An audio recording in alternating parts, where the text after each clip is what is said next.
తెలంగాణ ఏకతా సంఘం ఆధ్వర్యంలో అధ్యక్షులు షేక్ ముజాహిద్ గారు సోషల్ మీడియా ఆధారంగా పబ్లిక్ టాక్ శాంపిల్స్ తీసుకొని అన్ని విధాలుగా ఆలోచించి తమ సొసైటీ సభ్యుల టీం చేసుకొని ఈ సర్వే చేయడం జరిగింది. ఈ సర్వేకు తెలంగాణ ఏకతా ఎగ్జిట్ పోల్ సర్వే పేరు పెట్టడం జరిగింది. ప్రతి జిల్లా వారీగా శాంపుల్ సేకరించి ప్రజలను అడిగి ఏ పార్టీకి ఎన్ని సీట్లు వస్తాయని తెలుసుకొని పార్లమెంట్ ఎలక్షన్ 15 రోజుల ముందు ఈ సర్వే చేయడం జరిగింది. సర్వే చేసి ఫేస్బుక్, వాట్సాప్లో పెట్టడం జరిగింది. మా సర్వేలో కాంగ్రెస్ పార్టీకి 8 సీట్లు, బీజేపీ పార్టీకి 7 సీట్లు, బీఆర్ఎస్ పార్టీకి 1 సీట్లు, ఎంఐఎం పార్టీకి 1 సీటు అని అంచనా వేసి సర్వే చేయడం జరిగింది. ఇందులో భాగంగా మా సర్వే ఫలితాలను చూసి ఆయా సంస్థలు చేసిన ఫలితాల కన్నా ఎక్కువ విజయవంతమైన మా సర్వే ఫలితాలే. మేము చేసిన సర్వే ఫలితాలు అదే సీట్లు రావడంతో మా టీంకు కృతజ్ఞతలు తెలుపుకుంటున్నాను. సంఘం అధ్యక్షులు షేక్ ముజాహిద్.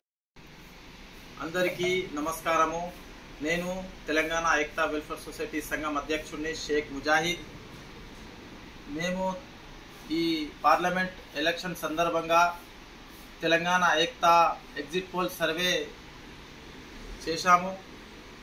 ఎన్ని పార్టీలకు ఎన్ని సీట్లు వస్తున్నాయని మేము అంచనా వేసి చెప్పాము. ఒక 15 రోజుల ముందు ఫేస్బుక్లో, వాట్సాప్లో కూడా మేము మా సర్వే ఏమున్నది మేము కూడా వాట్సాప్లో, ఫేస్బుక్లో పెట్టాము. మా అంచనా ప్రకారం మొత్తం సోషల్ మీడియాలో రీసెర్చ్ చేసి మా టీం మేమందరం కలిసి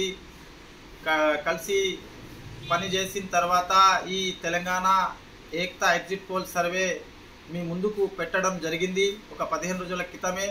దానికి అనుగుణంగానే ఫలితాలు వచ్చాయి. మన తెలంగాణ సర్వే ప్రకారం మేము కాంగ్రెస్ పార్టీకి 8 ఇచ్చాము. మొత్తం 8 సీట్లు ఎంపీ సీట్లు వచ్చాయి. మరియు బీజేపీ పార్టీకి 7 ఇచ్చాము, టీఆర్ఎస్ పార్టీకి 1 ఇచ్చాము, ఎంఐఎం పార్టీకి 1 ఇచ్చాము. అందులో బీజేపీ పార్టీకి 8 వచ్చాయి, 1 సీటు అటో ఇటో. కానీ మేము మొత్తం తెలంగాణ పార్లమెంట్ సర్వేలో మొత్తం విజయవంతం సాధించాము.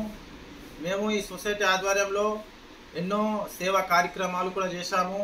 మరియు హిందూ, ముస్లిం, కుల మత భేదాలు లేకుండా మేము అందరికీ మా వంతు సహాయ సహకారాలు అందించాము. మీరు కూడా మా సొసైటీకి సపోర్ట్ చేసి ముందుకు తీసుకువెళ్ళాలని మా యొక్క మనవి, ప్రార్థన. Thank you.